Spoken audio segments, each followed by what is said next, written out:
Somewhere beneath the sun-baked rock of the American Southwest, there may be enough gold to make a poor man a billionaire. Not stolen. Not spent. Just, waiting. For over 150 years, men have walked into these deserts and mountains chasing fortunes other men found first and then lost. Some of those men came back empty-handed. Some came back changed. And some never came back at all. Their bones are still out there, scattered among the rocks, next to gold they never got to spend. This is the story of America's greatest unsolved treasures, fortunes so real that governments have hunted for them, so dangerous that they've been called cursed, and so well hidden that in over a century of searching, not one of them has ever been fully recovered. By the end of this story, you'll understand why men have given up everything, their families, their sanity, even their lives, chasing gold that may or may not still exist. Let's start in the place where American treasure legend was practically invented, a jagged, sunburned mountain range just east of Phoenix, Arizona, called the Superstitions. The Apache who once lived in the shadow of these mountains believed something lived inside them. Not an animal. Something older. A guardian spirit tied to thunder, said to punish anyone who tried to take what wasn't theirs from the rock. For centuries, that belief kept most people out. Then, in the 1840s, a Mexican family named Peralta is said to have found gold here, rich veins of it, enough to fund a small empire. According to the legend, they worked the mine quietly for years, hauling ore south into Mexico. Then, in 1848, disaster struck. A massive Peralta mining party, loaded down with gold, was ambushed in the mountains. Almost everyone was killed. The site of that slaughter is still known today as the massacre grounds. Only a handful of survivors made it out, and with them, supposedly, went the last people alive who knew exactly where the gold had come from. For 20 years, the mine sat forgotten, swallowed back into the wilderness. Then a German immigrant named Jacob Waltz entered the story, and everything changed. Waltz wasn't a young man when he arrived in Arizona Territory. He'd already spent years prospecting, and for a time he worked at Henry Wickenburg's Vulture Mine, one of the richest gold operations in the territory. But Waltz didn't stay there long. He was suspected of secretly stealing high-grade ore from the mine, a practice prospectors called high-grading, and he was let go.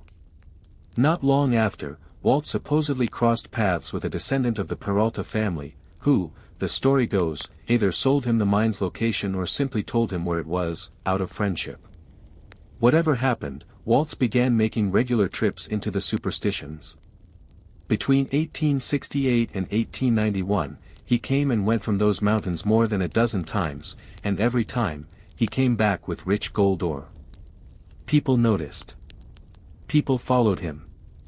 Nobody ever managed to track him all the way to the source. By the time Jacob Waltz was dying in Phoenix in 1891, an old man in his 80s, cared for in his final weeks by a neighbor named Julia Thomas, he was sitting on a fortune. Under his deathbed, searchers later found nearly 50 pounds of extraordinarily rich gold ore. 50 pounds. Ore so pure that geologists who've studied it since say it doesn't match any known mining district in the region. To this day, no one has ever produced a matching sample from an actual, verified mine. Before he died, Waltz is said to have tried to describe the mine's location to Julia Thomas. Maybe he did. Maybe the directions were garbled by a dying man's memory. Or maybe, and this is the theory that still haunts treasure hunters today, Jacob Waltz never meant for anyone to find it at all. Perhaps, after a lifetime of stealing gold from other men's claims, his final act was the cruelest trick of all, sending the people who had shown him kindness on a hunt for a mine he had no intention of ever letting them find. Julia Thomas spent what little money she had searching the mountains. She never found it. Neither did the men who followed her. Neither did the countless prospectors who have poured into the Superstitions in the century and a third since.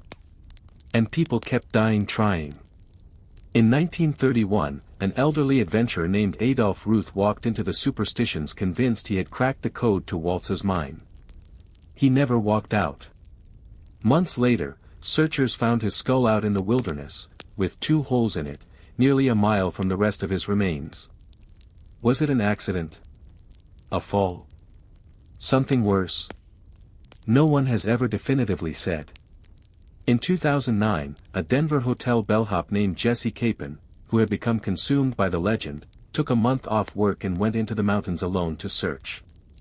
It took search and rescue teams 3 years to find what was left of him, at the bottom of a 180-foot cliff. In 1984, a lifelong searcher named Walt Gassler was found dead in the Superstitions with gold ore in his pack, or that later testing showed was chemically identical to the rich ore Jacob Waltz had carried out of these same mountains generations earlier. Somebody, it seemed, really was still finding gold up there. They just weren't living to tell anyone where. Scientists have long pointed out something strange about all of this. The geology of the Superstition Mountains isn't the kind that typically produces gold at all. So if the ore is real, and there's real reason to think it is, where is it actually coming from? That question alone has been enough to keep treasure hunters climbing into those canyons for over 130 years. Today, the Lost Dutchman Mine remains, by most accounts, unfound. Hundreds of search parties enter the wilderness around Apache Junction every single year. Not one of them has ever walked out with proof. But as strange as the superstitions are, they're not even the most incredible lost treasure story in the American Southwest. For that, you have to travel 400 miles east, into the deserts of southern New Mexico, to a lonely, jagged outcrop called Victorio Peak. In November of 1937, a 32-year-old deer hunter named Milton Doc Noss was tracking game near the peak when he felt something brush against his leg. His first thought was a rattlesnake. It wasn't. It was a breeze, rising up from a hidden hole in the ground beneath a rock. And when Noss looked closer, he realized the hole wasn't natural at all. There was a ladder built into it. Somebody had made this. Somebody had been here before. What Doc Noss found beneath that mountain, if his account is to be believed, was almost too extraordinary to comprehend. He described a network of tunnels leading down into a series of chambers. In one room, he claimed to find stacks of gold bars, as many as 15 or 16,000 of them, arranged like cordwood. In another, skeletal remains, some allegedly chained to the walls. There were reports of Spanish conquistador armor, jeweled religious relics, a gold statue of the Virgin Mary, and a crown studded with 243 diamonds and a single, extraordinary pigeon blood ruby. Where had it all come from? Nobody knew for certain. Some believed it was treasure hidden by Spanish colonists centuries earlier. Others whispered it belonged to Emperor Maximilian of Mexico, hidden before his execution in 1867. The truth, if there ever was a definitive one, disappeared along with almost everything else. Because here is where the story turns cruel. Doc Noss began hauling gold bars out of the mountain, but 4 years before his discovery, the United States government had passed the Gold Reserve Act of 1934, making it illegal for private citizens to own gold bullion. Noss couldn't simply walk into a bank and cash in his fortune. He was sitting on what could have been billions of dollars in today's money, and he couldn't spend a cent of it without going to prison. So instead, according to his family, he did the only thing he could: he hid it.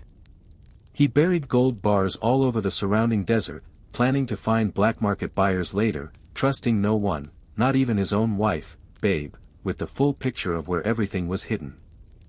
Then, in 1939, disaster struck. While trying to widen the narrow passage into the cavern, an operation went wrong, and the entrance collapsed. The tunnel that led to the treasure chamber was sealed. Just like that, the fortune Doc Noss had spent 2 years pulling out of the earth, bar by agonizing bar, became unreachable again. He had personally recovered around 200 gold bars before the collapse, an enormous sum, but only a fraction of the 16,000 he claimed were still down there. Doc Noss never got the chance to dig his way back in.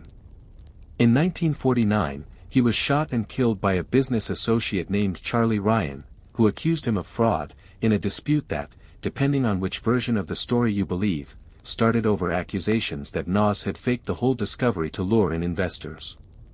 Was Doc Noss a visionary who found the treasure of a lifetime and lost it to bad luck and bureaucracy? Or was he a con man who spent his whole life selling a story that never existed? His family has spent decades insisting the treasure was real. And the story didn't end with his death, not even close. In 1955, the land around Victorio Peak was absorbed into the White Sands Missile Range, a restricted military installation, putting the entire site off-limits to civilians. That should have been the end of it. Instead, it made things stranger. In 1958, four Air Force officers stationed nearby went exploring the mountain on their own and reported finding stacks of gold bars arranged in a pyramid shape inside a chamber, along with carved wooden crosses on the walls. They reported it to their superiors. A formal military expedition was requested. And then, nothing. The paper trail seems to vanish. In 1961, the Army conducted its own official search of Victorio Peak. Officially, they found nothing. Unofficially, rumors have swirled for over 60 years that gold was quietly removed by government personnel and that records connected to the search were sealed, some allegedly touching figures as prominent as sitting U.S. presidents and the Watergate scandal itself. None of that has ever been proven. But the secrecy surrounding a restricted military site with a supposed treasure buried inside it has only fed the legend further. Doc Nassa's grandson, Terry DeLonas, has spent much of his adult life trying to get back onto that mountain, fighting the U.S. Army for permission to search. Limited, controlled digs have taken place over the decades. Every single one has come back empty. No verified gold bars. No confirmed artifacts. Just an ordinary-looking peak in a restricted military zone, holding, or not holding, one of the largest unrecovered treasures in American history. Was there ever really 16,000 gold bars buried in that mountain? Or did a desperate man with 200 bars and a collapsed tunnel spin an increasingly incredible story to keep investors interested? We may never know for certain. What we do know is this: somewhere under White Sands Missile Range, a mountain still holds its secret, and the U.S. government controls every square inch of ground above it. Now let's go west, to a much stranger kind of lost fortune. Not a mine hollowed into a mountain, but gold just lying loose on the desert floor, for anyone with the eyes to find it. The story starts with a man named Thomas Long Smith, a rough-edged mountain man born in Kentucky in 1801, who spent his younger years trapping beaver and, by his own admission, occasionally rustling horses when the trapping money ran thin. In the fall of 1827, during an expedition, Smith took an arrow to the leg. Infection set in. His companions amputated the limb and fashioned him a wooden replacement. From that day forward, he was known simply as Pegleg Smith. Sometime in the late 1820s or early 1830s, during a return trip from a trapping expedition along the Colorado River, Pegleg and one companion were sent ahead across the desert toward Los Angeles to sell a haul of furs. Somewhere in that brutal stretch of land, now known as the Colorado Desert, near the Salton Sea in Southern California, Pegleg lost his bearings. Spotting 3 flat-topped buttes rising out of the sand, he climbed one to get his direction. And there, scattered across the ground at his feet, were small black pebbles. Heavy. Strange. He picked a few up, thinking they might be worthless copper, and pocketed them without much thought before continuing on his way. It wasn't until he reached Los Angeles that Pegleg discovered what he'd actually found. Underneath a thin, dark coating of desert varnish, a natural mineral crust that forms on rocks exposed to sun and wind for centuries, the black pebbles were solid gold. By the time Pegleg realized what he'd stumbled onto, he had no idea which of the desert's countless buttes he'd actually climbed. He organized a search party to go back and find the spot. It failed. In 1853, he tried again with a second expedition. It also failed.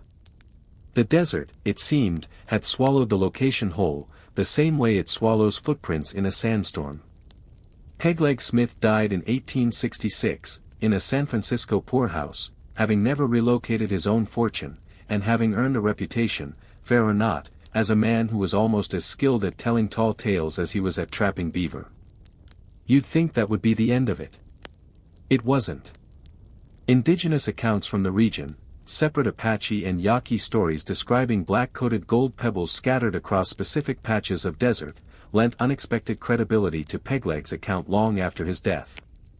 One story tells of a Yaqui man near Warner's Ranch who periodically vanished into the desert, broke and returned with pockets full of black nuggets, refusing to reveal his source even to those who tried to track him.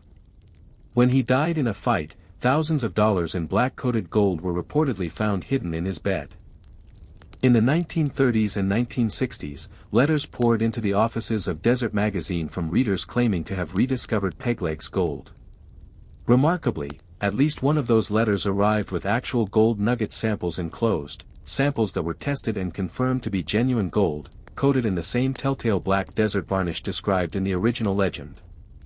At least 4 separate black nuggets matching this description have turned up over the decades in the Colorado Desert region, all found within roughly 30 miles of one another.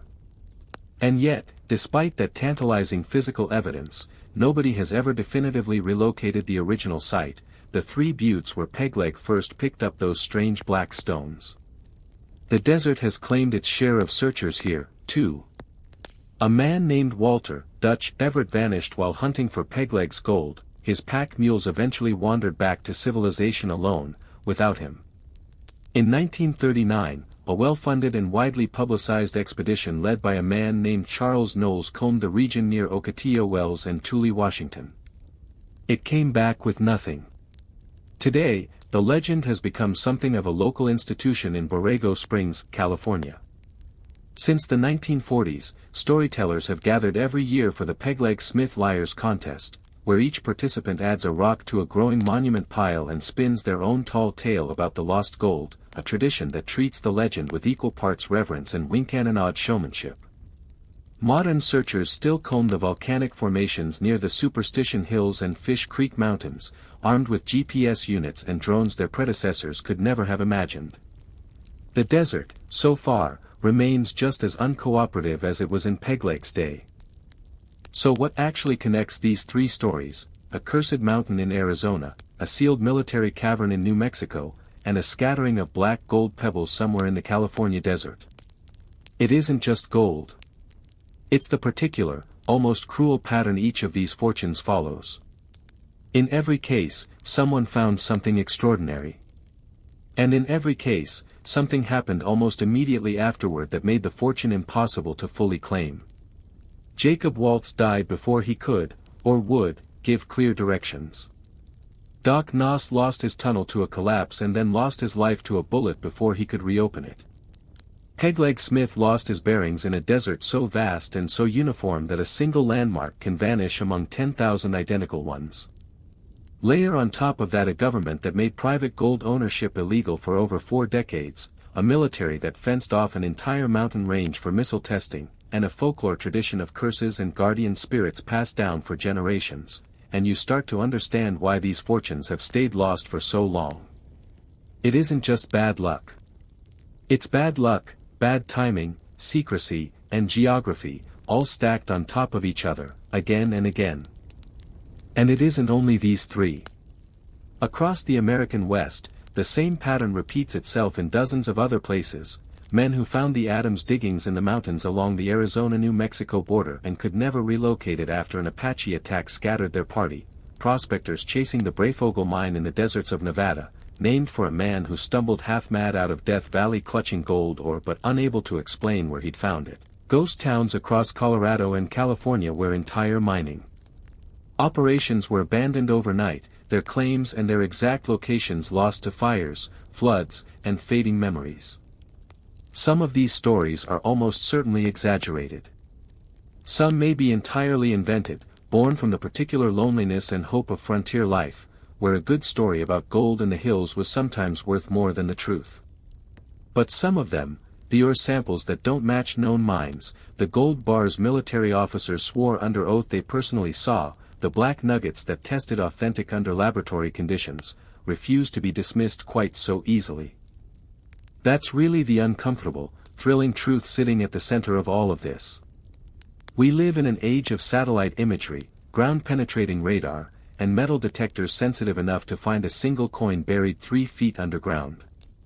And yet these fortunes remain missing. Not because we lack the technology to find them, but because we lack something more basic, reliable directions. A location described by a dying man in broken half-sentences.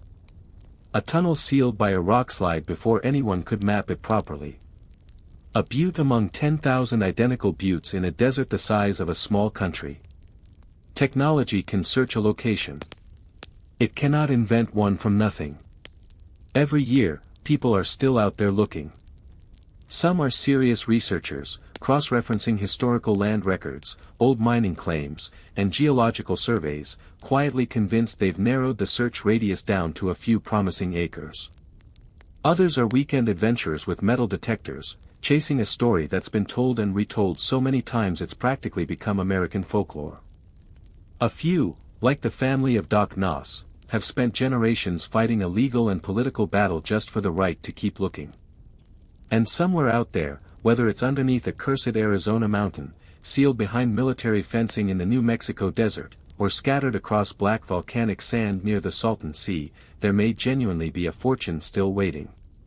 Untouched. Unclaimed. Exactly where it was left, sometimes for well over a century. Or maybe there isn't. Maybe the ore samples have innocent explanations. Maybe the gold bars were quietly recovered decades ago by people with every reason to keep quiet about it. Maybe the black nuggets really were just an extraordinary coincidence repeated 4 separate times. We may never know for certain, and in a strange way, that uncertainty is exactly why these stories have survived this long. A solved mystery gets filed away and forgotten. An unsolved one keeps pulling people back, generation after generation, into the same unforgiving mountains and the same unforgiving sand. If you had one real shot, one verified lead, no risk, no danger, would you actually go looking for one of these lost fortunes yourself, or is some gold better left buried? Tell us which of these 3 legends you believe is most likely to be true, and why.